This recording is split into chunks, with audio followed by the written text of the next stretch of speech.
Yo, what's good? It is Pika. I'm over here in Singapore calling in. It is Saturday night, you guys. As always, last couple days I've been warning y'all, just be careful, be smart. I know y'all all wilding out this weekend because it's Halloween weekend. Um, if you're headed out to Clark Key or Boat Key, please be safe. Please stay accountable for one another and have tons of fun. Have fun for me too. I wish I was out there with y'all. But it's all good.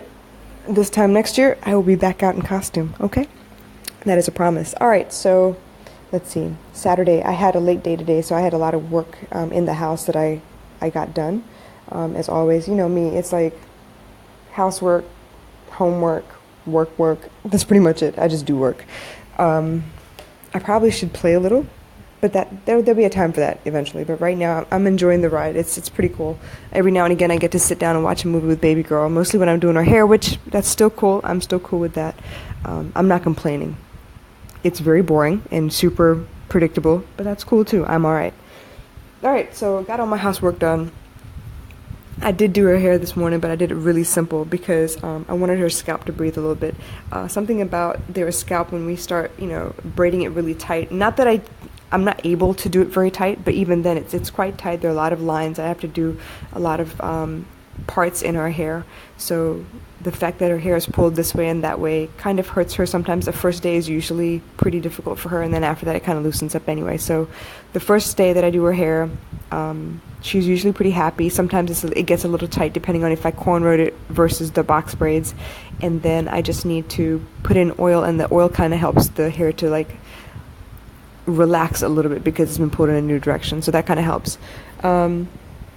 Let's see, got her hair done. Finally, ran, took a shower because I was running late at that point. And ran, took a shower, went to work, picked up food on the way for lunch, went to work, and I kind of felt useless at work today. I kind of felt like I wasn't on top of my game. I didn't know what was going on. My boss asked me, who was coming to the workshop, and I couldn't answer her definitively. I felt really stupid about that. And usually I'm on point, you guys. I call, I make sure I follow up. I knew everybody's names on the list usually, but this week I did not, and I kind of feel stupid about that. But you know what?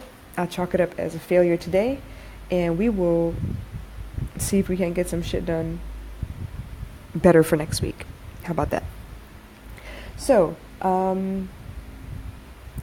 finished up work, came back home, and you guys, baby girl has been complaining lately that her skin hurts, and I'm worried. I'm going to say it. I'm worried. I'm worried a little bit. I don't know if it's in her mind. I don't know if she's upset about something. I don't know if it's actually physically something that I need to be worried about. The last time she used to say that she had her skin hurt to the touch was when she would be running fevers. And normally it's like a precursor to the fever because she could feel it. But I've been monitoring her on and off for a while now. And though she says, yeah, it hurts, she feels cold and clammy rather than really hot fever. So generally speaking, her body temperature is a little bit higher than normal because she's still young, right? So when she's going through a fever, the palms of her hands are like on fire. I can tell. But right now, her forehead is cold and clammy. Her hands are normal. Her arms are normal. But she's telling me that her skin hurts. And I don't know if it was because back in April she had that extended fever that went on for a while. I don't know if that kind of did some damage or not. But yeah, I'm a little concerned. So I wrote to one of my uncles. I have a lot of doctors in the family, so I wrote to one of my uncles, waiting for from some advice back from him, and we'll see what to do from there. Meanwhile, I was able to get her to eat some food. I did give her some Panadol syrup tonight because I wanted her to be comfortable enough to fall asleep. Put her in bed, got her to sleep, and here I am contemplating my next move. Man, let me talk to you about yesterday. So last night after my the podcast, right, the episode yesterday, I definitely had two more conference calls. So I had a one-on-one with one of my girls, Jahan. You should be hearing from her soon because she's just thrilled about the fact that there is Facebook Live audio, and she's looking to get on and do her own show soon. So if you want, look up Jahan, Jihan. Otherwise, follow her on Instagram. Strong Women Are Beautiful. So, talk to Jahan for a little bit. We're, coordinating stuff, like how we can talk to each other and keep each other accountable for the goals we got going on, because the end of the year is coming. And, time is speeding up, not slowing down. So as it is, you all know, right? At the beginning of this month, I told you what my goals were for this month, and they were mostly health-oriented. Now, I will say this. I have gained, wait, let me check real quick. Let's start with the water. I'm drinking a lot more water, especially when I'm at home. I'm making sure I drink water at work. I am eating a whole lot better. And I think, I was eating very well last month as well. And it just seems like because I wasn't doing very well food-wise for the last couple months, since April pretty much, I guess my body took like a month to kind of figure itself out. And right now, you guys, I've gained a total of 3 kilos this month. So I'm happy about that. The goal was 5 kilos. I'm not pushing it any further than this right now. I mean, if I get it, I get it. If I don't, I don't. It's not a big deal. But it's better than where I was last month, which was I couldn't gain weight to save my life. So yeah, I'm in a better place as far as that's concerned. I've been drinking more water like I told you I would.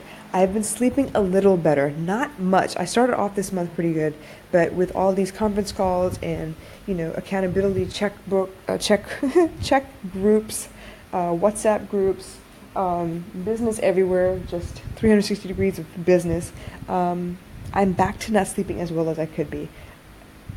I will say this, I have stopped checking social media at night. I try really hard not to keep my headphones near me.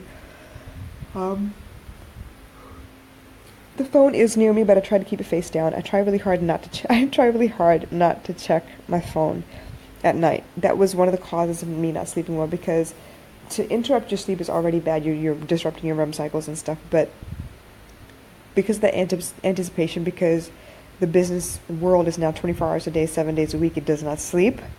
There is the idea that you can develop the bad habit of just checking all the time. I try really hard not to, because I have a kid. I need to be present with the kid. But it's not always possible, because the notifications do keep coming up. And then sometimes some of the posts are time sensitive. I got to make sure that they're up on time, that they're getting the kind of readership that I want. And then when I get a chance, I'm responding back to comments. Now, eventually I will automate all of those things, as in I will have a set time and a place to do all these things so that it doesn't kind of just consume my life. But for now, I'm trying really hard to do the best I can with what I know. Yeah, so with that said, I'm doing okay with those goals. The weight goal is in. I would consider that a success at this point. I mean, 6 pounds is about, 6 pounds. 3 kg is about 6 something pounds, 6.6 pounds or whatever. So, dude, I'm good. I was looking at 10 pounds minimum, and I'm at almost 7. So I'm okay with that. This is a win for me. So that was the day. These are my goals. I did not pick up the blog piece. I will push that again, but I have a better idea of how to strategize and actually put these things together. So more on that later. That will be our November goals. The topic I chose for tonight was character, and I'm going to tell you why. Man, I've been saying a lot lately, huh? I'm really sorry. So the topic is character. And with this particular attribute, I want to tie in reputation. There are people out there that are hell-bent on misunderstanding you no matter what the hell you do. They do not want you to succeed. They don't want to see you move past them. They don't want to see you leave them behind. And a lot of times, they're the people closest to you. There are people that have come to me lately and been, they're upset, they want to talk, they don't know how to handle certain situations, they're emotionally overwhelming, and they just, it's destroying how they see the world. I have one young lady who is super accomplished. I could not be more proud of this woman. She is mentally tough, except for when it comes to someone who is close to her. Someone whom she looks up to, whom she thinks should not give her a break per se, but at least not pick on her because she can. And I had to explain to her, look, some people do not want to see you succeed. They're upset that you can do so much, and that they have been given more gifts than you and can't measure up. So sometimes in a small-minded person's view or way of thinking, the best way for you to feel good about yourself is to tear down the person who makes you feel bad about yourself. Now, what they don't seem to realize is that person isn't making you feel bad about yourself. You comparing yourself to that person makes you feel bad about yourself. So there are two things you can do. You can either tear them down to your level, or you could level up and maybe, go out and do whatever you can and try and match that energy. But people seem to fail to understand that this is something they can handle. They could actually change. They could level up. And that's what we're supposed to do. We're supposed to look at other people around us and be like, damn, they're doing so good. You know what? I need to step my game up. That's what we're supposed to say to ourselves. Like, I can't stand her. She's doing so good. Like, of course she's got help. People are doing stuff for her. Like, she was born with a silver spoon in her mouth, and she comes from a house of money, and people are just handing her stuff like, I fucking hate her. She sucks. But that's not actually how you feel. You hate yourself. You're mad that you're not in the same position she is in. You're mad that you find the need to compare yourself to someone else. But that's your damn problem. I'll put it to you like this. If you and I are sitting in a room, and I'm sitting here just shaking my leg because it's a nervous habit, I can't help it sometimes. When I'm trying to keep myself awake, or if I'm upset and I need to get rid of some of this nervous energy, I will sit here and shake my leg. Alright? So if you're sitting in front of me and you see me shaking my leg and you get pissed off because it's annoying you, who has the problem, me or you? Let's be real honest about that. Who has the problem? Is it me because I'm shaking my leg and it's making me feel good? Or is it you because you're noticing and you're allowing it to upset you? Who has the problem? I'm telling you, it's you. You can choose to look at me shaking my leg, or you could turn the other friggin' way and notice something else about your life. Everything in the world could be going great for you, and you notice this one small thing that pisses you the hell off, and suddenly, that's all you think about. So like I said, there are some people out there hell-bent on misunderstanding you. They could care less how hard you worked, how much you didn't have, and now look at you. None of that. They don't care. The very sight of you upsets them. Why? Because it reminds them of their lot in life. It reminds them that they settled and they feel like they can't get out of that situation, not knowing that it's in their hands. Now that, in a way, digs into the reputation portion of this. People decide what your reputation is. Your character has nothing to do with that. Who you are when nobody's watching. Who you are when you're at, baseline, without situations where you have to impress anybody, where you have to show up all dressed up. None of that. When you're sitting around in your pajamas at home and there's no one else around to judge you or say anything, there's nothing. It's just you. Who you are when you are by yourself, that is your character. When you're walking down the street and you have nowhere you have to be in any particular time, you're just taking your time walking down the street and you notice something wrong somewhere, how you respond to that thing that's out of place, that defines your character. Your reputation will spread, mostly by gossip, because someone is saying something about what you've done. They could blow it out of proportion, they could say the actual truth, they could minimize what you've done, whatever. But your reputation is kind of built on what other people say. You can't go around tooting your own horn, otherwise that'll be part of your reputation too. Man, she's full of herself. But your character stands alone. No one can change your character for you. Only you can do that. Now, yeah, you will be tempted to be petty just like everybody else.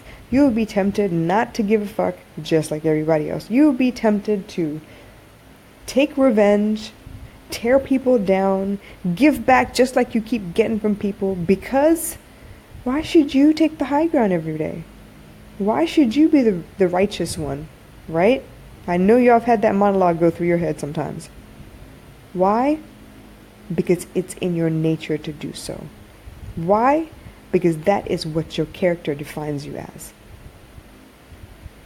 If you are consistent, nothing you do, and no matter how many people talk about your reputation, you are consistent. To the people that matter, you are consistent. People tell me I'm arrogant. I don't feel arrogant, but I will tell you like it is. I will tell you like it is, and sometimes that goes down the wrong way. They tend to choke on my truth. And that's okay, I could care less, but I am not doing you any disservice by lying to your face. You understand? If there's something wrong with you, I'm going to try the best way possible to feed it to you gently. But if you don't like it, you don't like it. I can't help that. I cannot help what you feel. I cannot help what you do. I can only run my truth. I can only run my race. You get me? So your character, that speaks volumes about who you are. Your character usually starts people talking about you. But then their experiences and how they perceive you to be kind of changes that sometimes. When I worked at Wyndham, there was a very good friend of mine, Russ Mall, who used to tell me I was a martyr. And I thought that was funny because I didn't think I was a martyr. I just thought I was doing the right thing. Do you know why he told me I was a martyr? And he actually didn't like that about me. That I would lay everything on the line and make sure everyone else is taken care of instead of taking care of myself. He would tell me I was a martyr, and he'd get upset about it, and I'd kind of get irritated. But I'm thinking, you know what? I didn't do anything wrong. The reason he chose that word to describe me is because my decision-making process, it's the way I was raised. My decision-making process cannot include me. If I'm going to do something, I need to consider how many people it's going to hurt and how many people it's going to benefit. But I cannot be part of that equation. Because then it becomes selfish. I can slant it anywhere I want then. It's like data manipulation. It works for me. I'm happy with who I am. I'm happy with what I've done. That decision-making process has kept me out of a lot of trouble. Okay? But he felt that this is the kind of person I was, that in his eyes, it made me look a little weak, like I couldn't take care of myself or I wouldn't take care of myself. And that would leave me open to criticism from other people. In his own way, he was looking out for me. But the definition of martyr, the connotation of martyr in that regard was not a good one. I've had people tell me I'm a complete bitch. Mostly because I don't really succumb to anyone else's ideas of what should be and shouldn't be. 20 years ago, yeah, I would have done anything for you to like me. Right now, I could care less. You can take it or leave it, and that's your prerogative. I'm going to keep on going. Now, if you're close to me, I'm going to try a little bit harder. I'm going to try and explain myself. I'm going to defend myself a little bit. I'm going to make sure that you understand that I have your best interests at heart. And if you don't like the way I do things, well, you know what? If you tell me that you really don't want me meddling with your stuff, fine, you know what? I will leave it alone. I will let you be. I will not stick my neck out and try really hard to help you. But that is my character. I am love. It's what I do best. You stick around me for long enough and I'm going to have you believe that you can conquer the world too. Because that's how I feel. I'd like to think my energy is contagious. I'd like to think that I can calm your soul and then get you to believe in yourself. That's my whole purpose in life. That's what I want to do for the rest of my life. Calm people down and help them believe in themselves.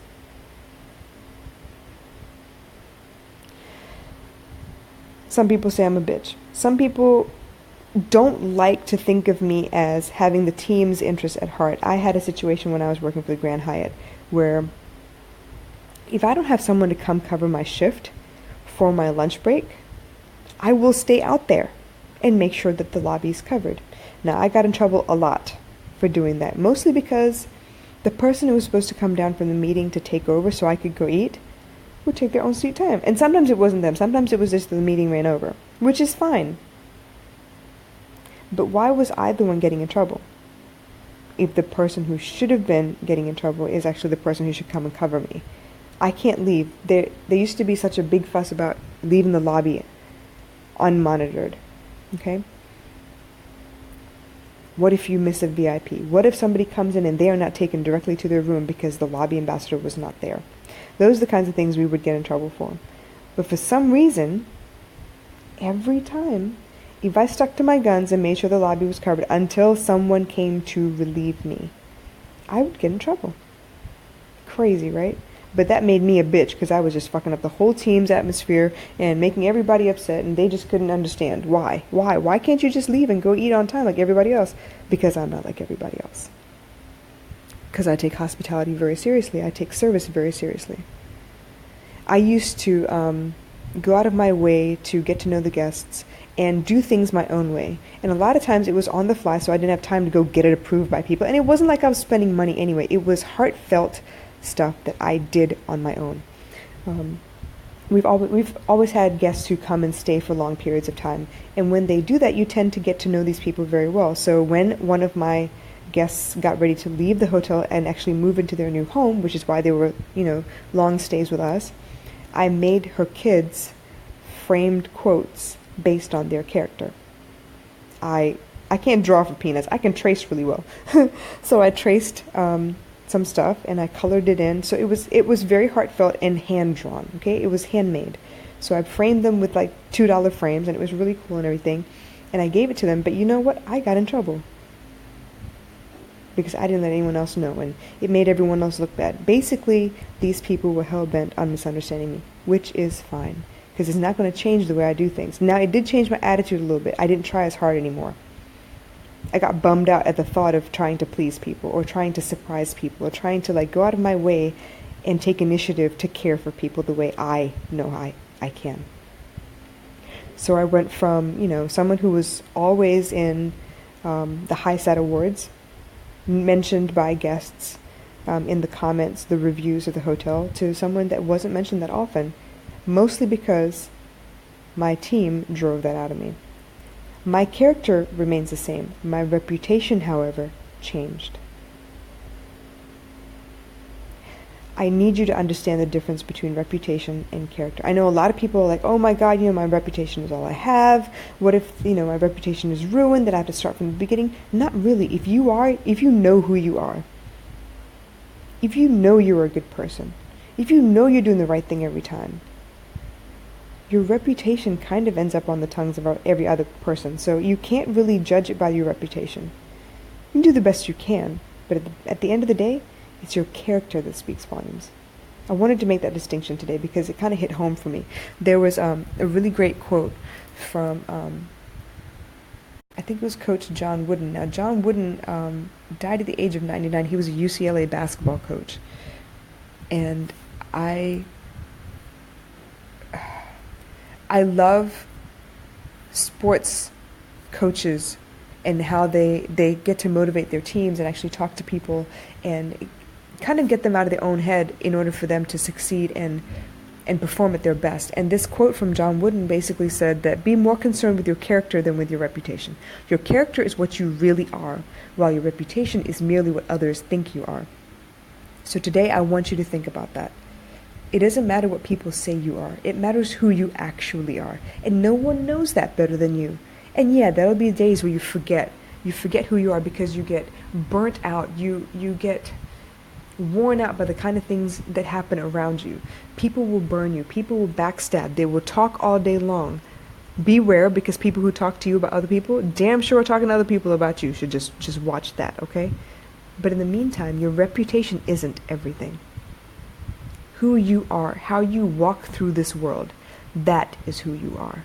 And yes, that will change from time to time based on what level you're at in your life, what kinds of things you need to adapt, adjust, accommodate so that you can move forward.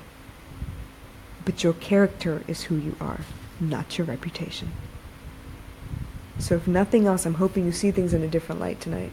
I hope you understand that you do have your character in your hands. You can change that if you'd like. If it's in your character to revert to addictive behavior, like drinking when you're upset, gambling when you're upset, where you get irritated quickly and then you end up lashing out at people around you, that is also part of your character. Those are things, once you recognize those habits, those are things that are in your hands to change. Change is the one constant in this universe. You are capable of change. You just have to want it bad enough. And it takes that first step. And you will fail along the way, and that's okay. It's just your decision to go back and try again that makes the difference.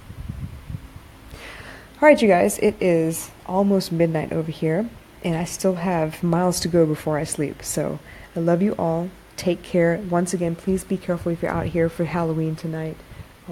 People will be out wilding out for real, drunk off their ass. Just give everybody a little bit more room. Give them a little bit more patience. Try not to get into any fights this weekend.